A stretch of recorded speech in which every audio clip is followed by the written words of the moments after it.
अगर किसी के ऊपर पर्सनल अटैक किया जाए जिसका इंटेंशन सामने से साबित हो रहा हो कि ये गलत इंटेंशन से किया जा रहा है, तो भाई वो चीज बुरी लगती है इंसान को। जरूरी नहीं है कि आप गाली दोगे तभी बुरी लगेगी। पर्सनल अटैक तब करते हैं हम जब हमें आपने आपने मेरी माँ के बारे में क्या बोला कि आपकी माँ को अफसोस होगा आप जैसे लड़के को पैदा किया, क्या ये पर्सनल अटैक नहीं है? क्योंकि उससे पहले आपने कहा था तुम आधी अकल, तो मैंने कहा फिर सारी औरतें आधी अकल। तो मैंने आधी अकल आपको अपनी मर्जी से कहा या आपका कुरान और आपके नबी ने आपको आधी अकल कहा है? मैंने आपकी माँ को बदतमीजी की कि नहीं की? मैंने आपकी माँ को बदतमीजी की थी? एक मिनट, मैंने आपकी माँ को बदतमीजी की थी? मैंने सच बात की, उन्हें दुख होता है। मैंने भी सच बात की। आपका कुरान और आपके नबी की हदीस आपको आधी अकल कहती है, तो आपको बुरा क्यों लग रहा है? आपको तो प्राउड होना चाहिए आधी अकल होने पर, क्योंकि अल्लाह और नबी ने कहा है। उसका जो जवाब देना था मैंने उस दिन दे दिया। जो जवाब दिया था वो भी गलत है।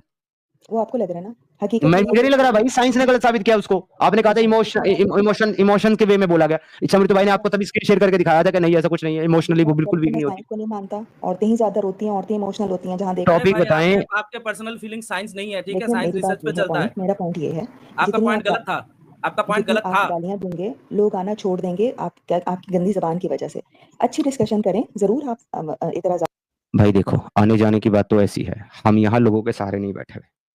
हम इसलिए नहीं बैठे हुए कि भाई लोग आएंगे उनसे बात करेंगे तभी हमारा काम होगा। नहीं, हमारा काम है इस्लाम की तालीमात, इस्लाम की टीचिंग्स लोगों के सामने रखना, उनको बताना। वो हम आपके बिना रख सकते हैं, 1 बाय 1 कुरान की आयत और हदीस खोल करके लोगों को दिखा सकते हैं। हमें जरूरत नहीं है आपके आने या ना आने की। हम वाक और अभिव्यक्ति की स्वतंत्रता के बारे में भारतीय संविधान के अनुच्छेद 19 से पुरजोर समर्थन करते हैं। उदाहरणों, छवियों और संदर्भों सहित यह वीडियो केवल मनोरंजन, सूचना और शैक्षिक उद्देश्यों के लिए प्रदान किया गया है और चैनल किसी भी अवैध गतिविधियों को बढ़ावा या प्रोत्साहित नहीं करता है। हमारा मकसद केवल समाज जागरूक करना है। जय हिंद दोस्तों, जितने भी प्रैक्टिसिंग मोमिन हैं जो इस्लामिक कल्ट को एक बेहतरीन मजहब मानकर बैठे हैं, उनके अंदर तबलीग करने का सुलेमानी कीड़ा कुछ ज़्यादा बड़ा होता है। ये कीड़ा हमेशा उनको काटता रहता है, इसीलिए ये लोग जहाँ भी बैठते हैं इस्लामिक कल्ट की तबलीग करने में लग जाते हैं। अरबों के ये जहनी गुलाम जिस तरह से दिमागी अपंग होते हैं, ये चाहते हैं पूरी दुनिया इन लोगों की तरह दिमागी अपंग बनकर रहे। इन लोगों का लॉजिक से कुछ लेना देना नहीं होता। ये लोग बिना सिर पैर की बातें करते हैं। अपनी किताबों को सही और अपने दीन को सबसे बेहतरीन बताने के लिए दुनिया भर का झूठ बोलते हैं। इन जॉम्बियों का इंसानियत से दूर दूर तक कोई लेना देना नहीं होता, फिर भी ये इंसानियत की बातें करते हैं, फिर पीठ पे छुरा भोंकने का काम करते हैं। यानी पूरी तरह जलालत से भरे ये लोग अपने दीन को सही साबित करने के लिए कुछ भी कर सकते हैं। आप सबको याद होगा एक जाहिल पाकिस्तानी औरत साइमा, जो हर बार एक्स मुस्लिमों से जलील होती है, वो कुछ दिन पहले समीर भाई की लाइव स्ट्रीम में ना आने की कसम खाकर गई थी। लेकिन जिनके खून में ही बेगैरती रची बसी हो, जिसके अंदर मोमिनों वाले सुलेमानी कीड़े कुछ ज्यादा हों, वो भी प्लास्टिक वाले, तो क्या वो चैन से बैठ सकता है? देखिए ये बगैरत साइमा आज फिर समीर भाई की लाइव स्ट्रीम में आ गई है। आइए सुनते हैं ये क्या बकवास करती है। इच्छामृत्यु भाई, अभी से क्या हो गया? म्यूट का है बैठे हो? साइमा आइए बात करो। अरे नहीं, मैं म्यूट पे बोल रहा था। मैंने बोला कि साइमा जी आ गई हैं, वेलकम है आपका। क्या हाल चाल साइमा जी, कैसे हैं आप?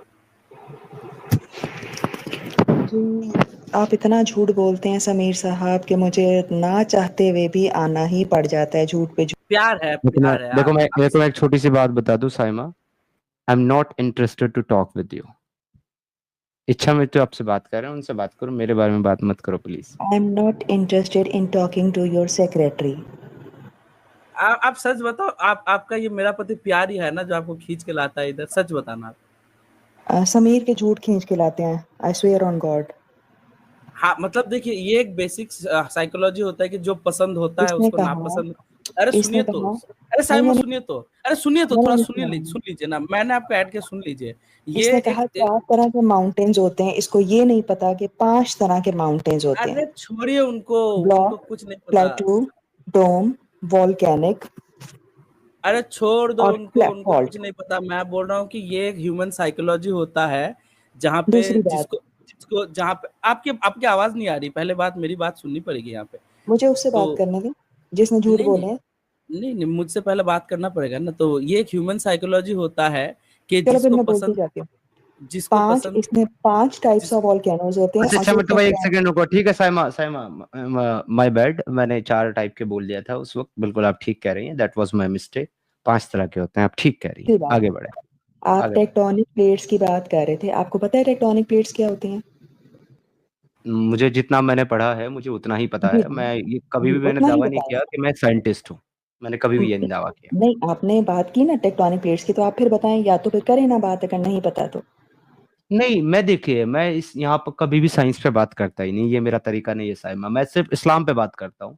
लेकिन जब एक आपने आज नहीं मुसलमान बात आकर के, अब सुन लो मेरा जवाब सुन लो, जब एक मुसलमान आकर के कुरान की कुरान को साइंस के साथ जोड़ने की कोशिश करता है, तो हर एक आदमी जो बेसिक सी साइंस भी जानता है और समझता है, तो वो भी जो है कंपेयर कर सकता है। तो मैं एक बेसिक साइंस जानने वाला इंसान हूँ, क्योंकि मैं एक साइंस का स्टूडेंट नहीं हूँ, ना मैंने साइंस में कोई पीएचडी की हुई है। तो बेसिक जितनी चीजें मैं जानता हूँ उसके साथ मैं कंपेयर करके ये समझ सकता हूँ कि ये चीजें गलत है कुरान के अंदर। वही मैंने किया है, उस पर आपको क्या एतराज है? इन शॉर्ट बताया करें, बेसिक चीजें अगर आप गलत बताएंगे ना, नहीं पता क्या मत गलत बताएं। क्या गलत बताया मैंने? आपने कहा 4 तरह की माउंटेन्स हैं, 5 तरह ठीक की है, मैंने मान माउंटेन्स लिया हैं। ना वो 5 तरह के हैं, हो जाता है इंसान से मिस्टेक फिर बात आपने करते हुए फ्लो में। टेक्टोनिक प्लेट्स की बात की कि एक जी। दूसरे के ऊपर जो भी आपने अला बला बोला, मैंने तो मैंने कहा इसीलिए आपसे टेक्टोनिक पूछा प्लेट्स की मूवमेंट की वजह से पहाड़ वजूद में आते हैं। बिल्कुल मैंने ये कहा कि जी क्या ये गलत ऐसा है? नहीं है, ये गलत है। टेक्टोनिक प्लेट्स होती क्या है? जब आपको मूवमेंट का पता है तो ये भी पता होगा क्या होती हैं। मुझे पता है, बिल्कुल पता है, लेकिन आप बताओ अपना पॉइंट बताइए। रखिए। आप अपना नहीं, पॉइंट आप रखिए ना, मुझे आपका बताएं, पहले पॉइंट ये क्या है? बताएं। नहीं, आप यहाँ मेरा टेस्ट लेने वाली लाई हैं। हम सबका टेस्ट ले रहे हैं रोज, 10-10, 20-20 सवाल हम मैं आपसे दो तीन इस्लाम पे सवाल बात पूछते करता हूँ, मेरे हैं। से इस्लाम पे बात करें, मैं बिल्कुल आपसे करूंगा। तो आप प्लेट्स की बात ना करते फिर, अगर नहीं क्यों अरे नहीं पता भाई, तो करूंगा? नीचे नीचे से ही निकलता है पहाड़, ऊपर से कोई आके गार्ड नहीं देता आपका। अल्लाह तो साफ साफ भाई वहां पे गलत बोल रहा है भाई। टेक्टोनिक ऊपर प्लेट्स से थोड़ी जमीन ना के कोई आगे। गाड़ता है भाई। हैं? इसको सेट करके चुप करा लो, जिसको कुछ नहीं नहीं पता। नहीं करेगा भाई, चुप। ऊपर से थोड़ी ना कोई पहाड़ आके गाड़ भाई देता है। भाई हैं? सुनो, साइमा सुनो मेरी, मेरी मैं बात आपको सुनो। ये कह रहा हूँ, सुनो पहले साइमा मेरी बात सुनो। मैं कह रहा हूँ, मैं बात करता हूँ यहाँ इस्लाम पे। जब एक आदमी आकर के जबरदस्ती कुरान के अंदर साइंस को घुसाने लगता है, तो जितनी मेरी बेसिक नॉलेज है साइंस के बारे में और जितना मैंने चीजों को पढ़ा और जाना है, मैंने कभी क्लेम तो नहीं किया कि मैं साइंटिस्ट हूँ, मैंने नहीं किया ना। तो जितना मैं जानता हूँ उसके हिसाब से मैं बात करता हूँ। और मेरी नॉलेज के हिसाब से there are 7 type of tectonic plates. 15 तो मैं टाइप्स, इतना ही जानता हूँ। 15 टाइप्स हैं। अरे भाई, इतना डिस्कशन में तो जाना ही नहीं है। कौन सी साइंस ने मुझे दुनिया ने। उनसे बात करनी। अरे सुन जाओ, सुन लो, मुझसे क्यों नहीं बात करना चाहते? क्यों तुमको डर लगता है? मैं बताता हूँ, क्योंकि मैं क्लियर कट बात करता हूँ। ऐसा कौन सा साइंटिस्ट है, ऐसा कौन सा साइंस है जिसने जिसने साबित कर दिया कि पहाड़ को ऊपर से गाड़े गए? मेरे को बताओ, साइंटिस्ट का नाम बताओ। समीर, मैं आपसे देखें, पहले भी कभी लड़ाई नहीं की, आपने ही की, मैंने कभी नहीं की। मैं ये चाहती हूँ कि आप कुछ ऐसा सिस्टम करें कि हम अपने पॉइंट्स रखें, आप अपने पॉइंट्स रखें, हम एक दूसरे को सुने, बजाय अल्लाह नबी को गालियां देने के। उसका कोई फायदा नहीं, उससे लोग और ज्यादा। आप भी हमारे पे पर्सनल अटैक करती हैं। मैं गाली टॉपिक पे कभी बात नहीं तो आप भी नहीं देती करते, नहीं तो जब आप। गाली ना दे, अरे गाली देने से भी बुरा है जो आप करती हो। नहीं, मेरी बात किसी की सुनो। माँ को बोलना, किसी के बाप को बोलना, किसी के पर्सनल चीजों में जाना, इंटरफेयर करना, टांग घुसाना, उसको उंगली करना, ये गाली देने से ज्यादा बुरा है। कि तो आपको क्या लगता है सिर्फ गाली देना जब बुरा आप, होता है? ठीक है, बात होगी अच्छा जब ठीक है, आप। मैं अगर ये कहूँ, नहीं, सुनना, अब एक अब घंटे अभी में एक बात सुनना, अगर अगर गाली ना दे करके मैं ये कहूँ कि आपके रसूल अल्लाह जो है वो अब्दुल्ला के बेटे नहीं हो सकते हैं, क्योंकि वो 4 साल पहले ही या 2.5 साल पहले ही उनका इंतकाल हो गया, और तो आपकी वालिदा अमीना ने उनको 2.5 या 4 साल के बाद पैदा किया, तो क्या जरूरी है मेरा गाली देना?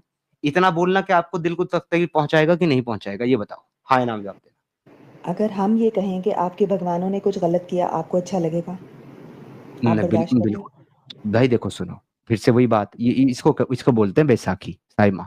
मैं आपको एग्जांपल दे रहा हूँ गाली की, कि हमेशा आपको बुरी नहीं चीज समझ गाली आया। ही नहीं होती। सुनो सुनो हाँ पहले हाँ। सुनो, हमेशा गाली ही बुरी चीज नहीं होती। अगर किसी के ऊपर पर्सनल अटैक किया जाए जिसका इंटेंशन सामने से साबित हो रहा हो कि ये गलत इंटेंशन से किया जा रहा है, तो भाई वो चीज बुरी लगती है इंसान को। जरूरी नहीं है कि आप गाली पर्सनल दोगे तभी अटैक, बुरी लगेगी। पर्सनल अटैक तब करते हैं हम जब हमें आप आपने हमारे आपने मेरी माँ के बारे में क्या बोला कि आपकी माँ को अफसोस होगा आप जैसे लड़के को पैदा किया? क्या ये पर्सनल अटैक नहीं है? क्योंकि उससे पहले आपने कहा था तुम आधी अकल, तो मैंने कहा फिर सारी औरतें बिल्कुल। आधी तो अकल नहीं है, तुम आधी अकल। मैंने आधी अकल आपको अपनी मर्जी से कहा, या आपका कुरान और आपके नबी ने आपको आधी अकल कहा है? मैंने आपकी माँ को बदतमीजी की कि नहीं की? मैंने गाली आपकी दी? माँ को बदतमीजी की थी? एक मिनट, मैंने आपकी माँ को बदतमीजी की थी? मैंने सच बात की, उन्हें दुख होता मैंने होगा। मैंने भी सच बात की। आपका कुरान और आपके नबी की हदीस आपको आधी अकल कहती है, तो आपको बुरा क्यों लग रहा है? आपको तो प्राउड होना चाहिए आधी अकल होने पर, क्योंकि अल्लाह और नबी ने कहा है। उसका जो जवाब देना था मैंने उस दिन दे दिया। जो अगर मैं जवाब दिया आपकी, था वो भी गलत है। वो आपको लग रहा है ना, हकीकत मैं ये है मुझे नहीं कि लग रहा भाई साइंस ने गलत साबित किया उसको। आपने कहा था इमोशन के वे में बोला गया। इच्छामृत्यु भाई ने आपको तभी स्क्रीन शेयर करके दिखाया था कि नहीं ऐसा कुछ नहीं है, इमोशनली वो बिल्कुल वीक मैं नहीं होती। साइंस को नहीं मानता, औरतें ही ज्यादा रोती हैं, औरतें इमोशनल होती हैं जहाँ देखो। अरे टॉपिक भाई बताएं। आपके पर्सनल फीलिंग साइंस नहीं है, ठीक है, देखिए साइंस मेरी बात रिसर्च पे ये है, चलता है। मेरा पॉइंट ये है, आपका जितनी पॉइंट आप गलत था, आपका पॉइंट जितनी गलत आप था। गालियां देंगे लोग आना छोड़ देंगे आपकी गंदी जबान की वजह से। अच्छी डिस्कशन करें जरूर, आप इतराज। भाई देखो, आने जाने की बात तो ऐसी है, हम यहाँ लोगों के सहारे नहीं बैठे हुए। हम इसलिए नहीं बैठे हुए कि भाई लोग आएंगे उनसे बात करेंगे तभी हमारा काम होगा। नहीं, हमारा काम है इस्लाम की तालीमात, इस्लाम की टीचिंग्स लोगों के सामने रखना, उनको बताना। वो हम आपके बिना रख सकते हैं, 1 बाय 1 कुरान की आयत और हदीस खोल करके लोगों को दिखा सकते हैं। हमें जरूरत नहीं है आपके आने या ना आने की। जिसका ईमान वलवले मारता हो, जोश मारता हो, जिसके ईमान की हलावत जो है उबूर पर हो, वो आए और आकर के दिफा करे। हम नहीं जाते किसी को बुलाने। और घंटों ये घंटे धमकी मोमिन मत दिया बात करो। करके गए हैं सिद्धार्थ भाई, घंटे घंटे अच्छे मोमिन आके बात करके गए, ना तो हमारे तरफ से गालियां पड़ी ना उनके तरफ से गालियां पड़ी। लेकिन आपका जो अप्रोच रहता है हमारे तरफ हर बार, जैसे आते ही आपने तुरंत शुरू कर दिया ये वो। आप जानते ही नहीं हम लोगों को पर्सनली, लेकिन आते ही मेरे को बोला, सिद्धार्थ भाई को बोला। तो आपका अप्रोच भी ना हमारे प्रति वो हेट्रेड वाला होता है, तब हमारा अप्रोच भी बदल जाता है। आप जिस हीन निगाह से देखती हो, जिस हीन निगाह से बातें करते हो हम लोगों से, वो अप्रोच कहीं ना कहीं आ जाता है। वैसे अगर आप अच्छे से बात करते तो घंटे घंटे मोमिन लोग आके और हमसे सिर्फ बात हमसे करके जाते हैं। सिर्फ हमसे ही नहीं, इच्छामृत्यु भाई, ये तमाम नॉन मुस्लिमों से नफरत करती है। और ये इनकी बातों से जाहिर होता है, बार बार तमाम से नफरत करती है। क्योंकि इनकी अपब्रिंगिंग जो हो रही है ना, जिस इलाके में, जिस माशरे में इनकी अपब्रिंगिंग हो रही है, परवरिश हो रही है, जिस माशरे में ये रह रही है, वहां पे देखिए गैर मुस्लिमों को नफरत और हिकारत की नजर से देखा जाता है। और वही चीज इनके रग रग में समाई हुई है। नहीं, और सबसे घटिया चीज इनकी क्या लगती है डिस्कशन में, कि जैसे ही आप एक जगह पे उनको पकड़ लेते हो ना, इस वजह से देखना हमेशा ये मेरे को अवॉइड करते हैं, क्योंकि मैं साफ साफ वो वहां पे गलत चीजों को दिखा देता हूँ। जैसे ही आप एक चीज पे इसको पकड़ते हो, जैसे आपने कहा कि नहीं साइंस इसको नहीं मानता कि इमोशनल ज्यादा होता है, उसने तुरंत से हाफ सेकंड के अंदर पूरा टॉपिक ही बदल दिया। और इसका ना, इसके लिए इसको भाई भाई मेडल मिलना चाहिए, इसको नोबेल मिलना चाहिए कि बात कैसे घुमाना जाए। और ऐसे घुमा देती है मतलब स्मूथली कि आप उसके बातों में चले जाते हो, फिर दूसरे डिस्कशन में स्मूथली घुमा देती है बात को ये। अरे भाई तुम्हारा स्टैंड अगर ये था कि स्टार्टिंग से जब मैं बात कर रहा हूँ कि फिराउन वो नहीं था, तो मैंने पूछा कि फिराउन का बॉडी कहाँ से मिला, उसका जवाब तुमने नहीं दिया भाई, अभी तक नहीं दिया तुमने उसका जवाब। तो देगी भी नहीं। एक्चुअली ना ये चीजों से, अरे नहीं भाई मैं तो लेना चाहता हूँ, मुझे लेना है भाई जवाब, सिद्धार्थ भाई जवाब लेना है मुझे इनसे, और पूछना है पर वो आपको देना ही नहीं चाहती। अरे प्यार तो आपसे है, पता चल गया डिस्कशन से, आप सुनिएगा ये डिस्कशन। अरे आपने भी तो मेरे साथ ये किया, अरे आपने भी तो मेरे साथ वो किया। भाई पूरा वो जो झगड़ा वाला कॉन्सेप्ट होता है ना, फिर जब सुलह होती है दोनों में तो वैसा वाला सीन था। अरे आपने भी तो मुझे ये किया, अरे आपने भी तो मुझे ये किया। सिद्धार्थ भाई पसंद तो आपको ही करती है भाई, मैं साइड चले जाऊंगा भाई, दिल पे चोट लेके भाई। हाँ भाई, मैं पहले भी बता चुका हूँ और मैं फिर से बता देता हूँ। देखो भाई, पसंद और ना पसंदीदा की बात नहीं है। मैं ये सबके लिए बोल रहा हूँ, सिर्फ सायमा बहन के लिए नहीं, सबके लिए बोल रहा हूँ। भाई मेरी ऑलरेडी एक धर्म पत्नी है, और उसके अलावा दुनिया में जितनी भी लड़कियां हैं, मैं उन सबको माएँ, बेटियां और बहनों के रूप में मानता हूँ। और भाई एक बीवी के होते हुए दूसरी बीवी रखना, ये भाई हमारा कॉन्सेप्ट नहीं है, हमारा मजहब नहीं है, और ना हम इसको अच्छा समझते हैं। मेरे पास ऑलरेडी मेरी वाइफ है भैया। और वो तो पॉलीगमी को अच्छा समझते हैं ना, बोल के गई। आप समझो बात को, अब सारे पॉइंट्स को मिलाओ कि क्यों किस वजह से वो पॉलीगमी को अच्छा मानती है भाई उसको चाहिए भाई आप बताओ। तो देखा दोस्तों, यही है असली इस्लाम। आपने अभी तक हमारे चैनल को सब्सक्राइब नहीं किया है तो प्लीज़ कर लें, साथ में बेल बटन भी दबा दें, जिससे हमारी आने वाली वीडियो लगातार आप तक पहुंचती रहे। हम आगे भी इसी तरह इस्लामिक कल्ट को आपके सामने पेश करते रहेंगे। वीडियो अच्छा लगा हो तो लाइक, शेयर और कमेंट जरूर करें। इस्लामिक कल्ट से बचें, अपना ख्याल रखें। जय हिंद, वंदे मातरम।